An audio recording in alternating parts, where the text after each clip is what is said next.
नमस्कार, एक बार फिर से मैं आप सभी के सामने उपस्थित हूँ बेहद महत्वपूर्ण टॉपिक के साथ। और आज हम बात करने वाले हैं कि भाई साहब भारत का जो विदेशी मुद्रा भंडार है वो ऑल टाइम हाईएस्ट पर पहुंच चुका है। इतने सालों में अगर मैं बात करूं तो सबसे उच्चतम स्तर पर है। अब इसी की हम लोग बातचीत करेंगे थोड़ा डिटेल में। मेरा नाम है प्राची मिश्रा और आप सभी का बहुत बहुत स्वागत है संस्कृति IAS के इस प्लेटफॉर्म पर।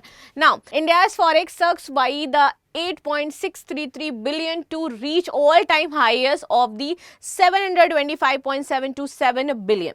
चलो तो इसी पर डिटेल में जानेंगे। इससे पहले होली ऑफर आप सभी के लिए 3 मार्च तक ये हमारा जो एक ऑफर है वो वैलिड रहने वाला है।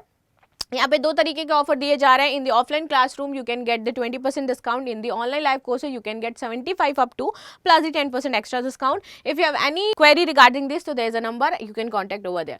सो नाउ बात कर लेते हैं थोड़ा सा इसके बारे में हम लोग। तो भारत का जो विदेशी मुद्रा भंडार है वो 13 फरवरी को समाप्त सप्ताह में 8.663 अरब डॉलर की वृद्धि के साथ अब पहुंच चुका है 725.727 अरब डॉलर के सर्वकालिक उच्च स्तर पर। ठीक है, ये जानकारी किसने दी? तो हमारी भारतीय रिजर्व बैंक ने ये जानकारी दी है और साप्ताहिक सांख्यिकी प्रशिष्टि में इसको अंकित किया है। इससे पूर्व सप्ताह में सोने की कीमतों में गिरावट के कारण विदेशी मुद्रा भंडार 6.711 अरब डॉलर की कमी दर्ज की गई थी।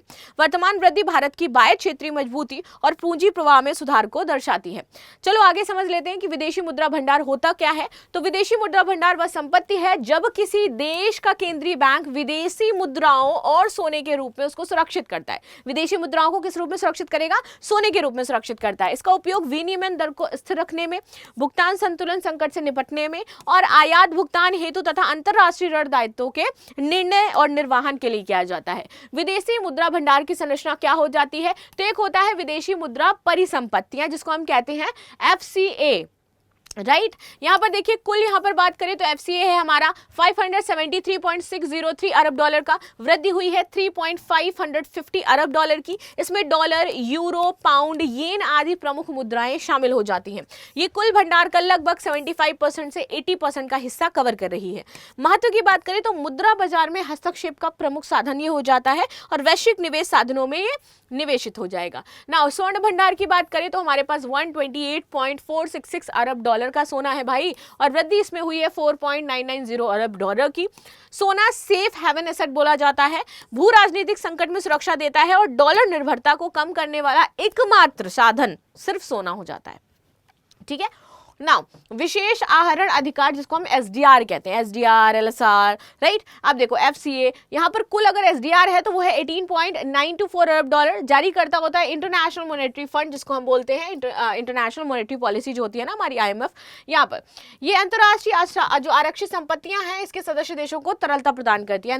IMF उसकी स्थिति की बात करें तो कुल 4.734 है। IMF को आवश्यकता पड़ने पर उधार लेने की क्षमता ये दर्शाती है कि इतना ले सकते हैं। विदेशी मुद्रा भंडार से वृद्धि के कारण तो पूंजी प्रवाह लाइक FDI और FPI निवेश में वृद्धि होगी। वैश्विक निवेशकों का विश्वास बढ़ेगा। इससे प्रेषण में रेमिटेंसेस जो होते हैं, फाइनेंशियल ईयर 2025 रेमिटेंसेस वो होते हैं जब कोई विदेशी भारतीय नागरिक विदेश में जो रह रहा है और वहां से कुछ पैसा अपने घर में खर्च वगैरह के लिए भेजता है तो that is called the remittances. ठीक है, तो ये आपके 135.4 अरब डॉलर के साथ विश्व का सबसे बड़ा रेमिटेंसेस प्राप्त करने वाला देश बन चुका है। सेवाओं का निर्यात IT और बिजनेस सेवाएं में ये काम करेगा और डिजिटल अर्थव्यवस्था हमारी बेहतर करेगा। प्लस RBI की सक्रिय मुद्रा नीति से डॉलर खरीद और बाजार हस्तक्षेप हमारा बेहतर हो पाएगा। विदेशी मुद्रा भंडार का व्यापक आर्थिक महत्व तो विनिमय दर स्थिरता। यदि रुपया कमजोर है तो RBI डॉलर बेच करके बाजार में संतुलन लाता है। वहीं अगर आयात कवरेज की बात करें तो भारत का भंडार 10 से 12 महीने के आयात को कवर करने में सक्षम है। तेल, गैस, मशीनरी जैसी आवश्यक आयातों का भुगतान सुरक्षित करता है।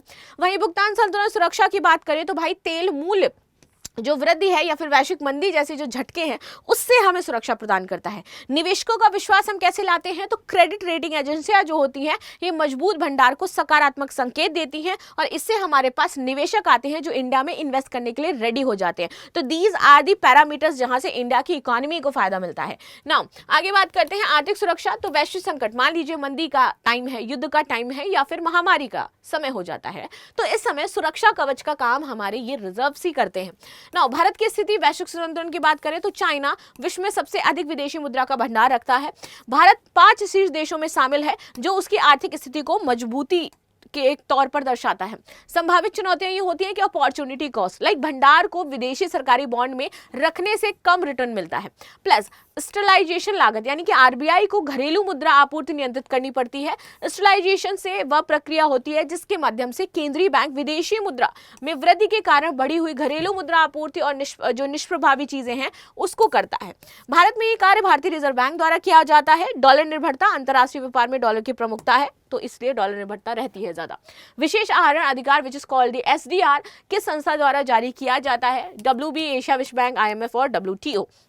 तो आप सभी को कमेंट बॉक्स में बताना है कि इसका राइट आंसर क्या हो जाता है। मिलते हैं नेक्स्ट क्लास में, तब तक के लिए धन्यवाद। लाइक शेयर सब्सक्राइब करना बिल्कुल भी ना भूलें and thank you so much.